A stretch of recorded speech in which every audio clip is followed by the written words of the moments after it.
Boy, that's an incredibly risky ad for someone to run in primary. It goes against President Bush. It goes against the Republican Party. If that is a really roll the dice ad, now maybe it'll be successful, but it suggests to me that the Republican Party has lost its identity. They didn't want to identify with President Bush. They didn't want to identify with their own party. They want to identify with an amorphous and undefined change in that ad. And so I think that's very surprising as an ad. I'll take exception, a great deal of exception to that. That's funny. We're supposed, as I said, we're very clear about what a Republican is supposed to be. At least we have principles to violate on occasion. You know, we're not supposed to spend like Rucker said. We're not supposed to be the party of the government. We're supposed to be the party of security and secure borders, those kinds of things, and which is what that ad says. The Democratic Party is interesting. I think that the book Microtrend, which I commend to all of you, is hugely exciting. It's 2095.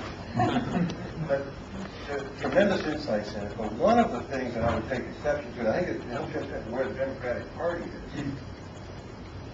It says that there isn't one America. It says that America is kind of this agglomeration of little micro trends, that there isn't one nation to lead. It says think small, and it basically calls for a pragmatism in the Democratic Party, not any kind of ideology or against. And the problem with pragmatism, I think, with the third way, is that it leads you to a place where it's kind of situational identity. You're for something one day, against it the next, voters don't know who you are. It gives you candidates who say we're, you know, I voted for the $87 million before I voted against it. It gives you Dukakis.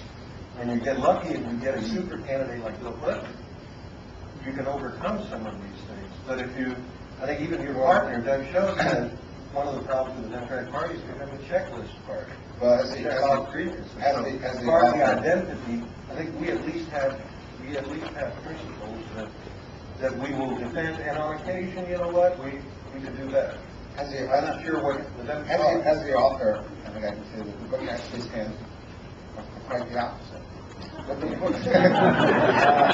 the book really stands for is that the old definitions of class, race, the old wedges that were used in politics by Republicans are disappearing, and in fact people are making new choices, and whether it's in their lifestyle, in their products, in their culture, or in their politics.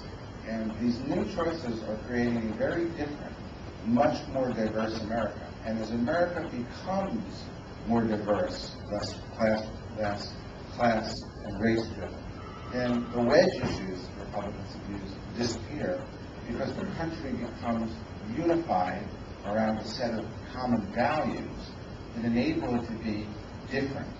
And therefore, I think what you've seen in this country is a tremendous increase in tolerance.